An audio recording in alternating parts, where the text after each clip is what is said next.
देख रहे हैं वह दर्पण।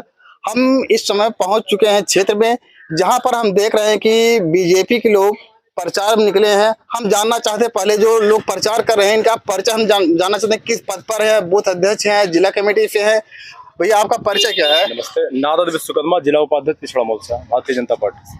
आप लोग क्षेत्र में निकल रहे हैं, जनसंपर्क कर रहे हैं, यहाँ पर आप लोग चुनावी माहौल क्या चल रहा है आप बता सकते हैं? चुनाव एक तरफा भारतीय जनता पार्टी के पक्ष में है, बहुत दूर दूर तक विपक्षी कहीं नहीं, क्योंकि उनके पास पब्लिक के बीच में रखने के लिए कुछ मुद्दे नहीं है।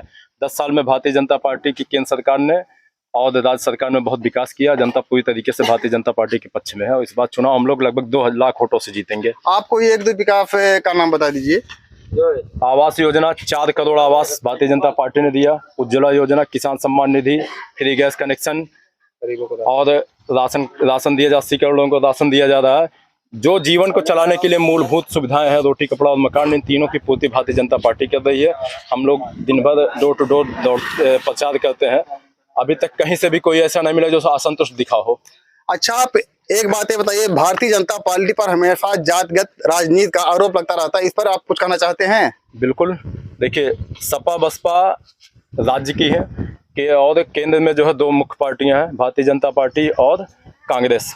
जैसे जो यहाँ की क्षेत्रीय पार्टियां आरोप लगाती हैं भारतीय जनता पार्टी के ऊपर राज्य की, मैं आपको बता दूं, आपके सपा के राष्ट्रीय अध्यक्ष माननीय अखिलेश यादव जी हैं, बसपा की राष्ट्रीय अध्यक्षा बहन जी है ना, लेकिन भारतीय जनता पार्टी का अगला कौन अध्यक्ष होगा ये कोई नहीं बता सकता। लेकिन भारतीय जनता, बसपा के और सपा के आने वाले समय में भी यही दोनों लोग होंगे, ये पूरी पब्लिक जानती है। लेकिन भारतीय जनता पार्टी का बूथ अध्यक्ष से लेकर राष्ट्रीय तक भविष्य का कौन होगा कोई नहीं बता सकता। हमारे यहाँ परिवारवाद नहीं चलता। और जैसे ही आपने बताया जात के आरोप लगाते हैं, भारतीय जनता पार्टी के हम लोगों को जो बताया जाता है कि ये पूरे समाज में रहने वाले सारे लोग हमारे हैं। 10 सालों में आपने देखा होगा, ना तो राशन देते समय, ना आवास देते समय, ना शौचालय देते समय, किसान सम्मान निधि समय किसी भी व्यक्ति की जात नहीं पूछी गई है। हमारे माननीय मोदी जी ने बताया ना कि हमारे यहाँ 4 जातियां हैं, गरीब, मजदूर, महिला और जो वंचित हैं।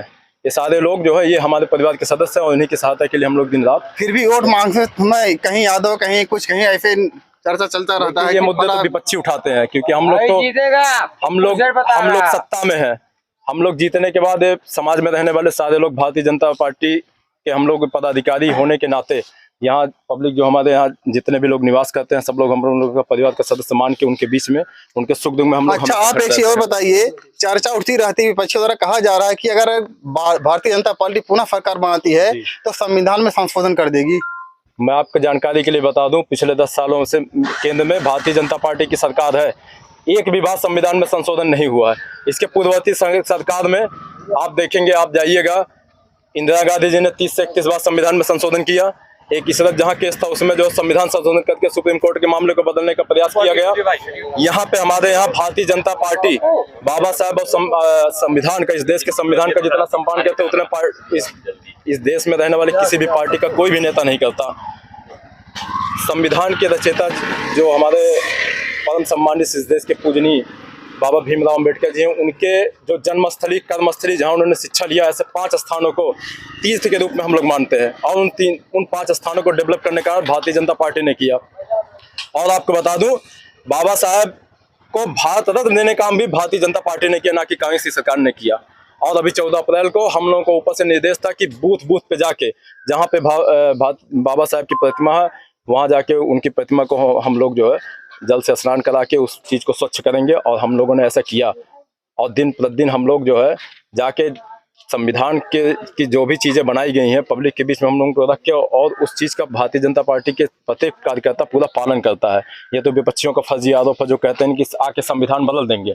अच्छा, आप एक चीज बताइए, चुनाव चल रहा है, आप लोग मैदान में हैं और जहाँ जाते हैं, हम तो अनुमान नहीं लगा सकते हैं, लेकिन काफी कौन जीत सकता है, लेकिन आप ये बताइए कि आपकी पार्टी यहाँ से कितने वोटों से? लगभग 2 लाख, लगभग 2 लाख वोटों से जीतेंगे। जैसे मैंने आपको पहले बताया ना, जब आपके पास मुद्दे रहेंगे तब आप पब्लिक के बीच में जाएंगे, जब आपके पास मुद्दे नहीं रहेंगे तो आप जनता के बीच में नहीं जाएंगे। जैसे विपक्षी आरोप लगाते हैं ना, संविधान बदल देंगे, ठीक, इसके अलावा और भी कोई बातें हैं उनके पास। भाई, दूसरा बुरा है, ये तो ठीक है, आप अच्छे कैसे हैं? आप पब्लिक को बताइए ना कि आपकी सरकार रहने के बाद आप क्या करेंगे।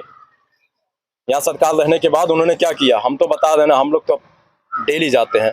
हो सकता है चुनाव आने के बाद अन्य पार्टियों के लोग निकलते हो, हम लोग तो डेली हम लोगों के लिए चुनाव एक पद जैसा होता है, लेकिन हम लोग की जनता की सेवा 24 घंटे में 8 घंटा 10 घंटा हम लोग का समाज में ही बीतता, हम लोग हमेशा लगे रहते हैं।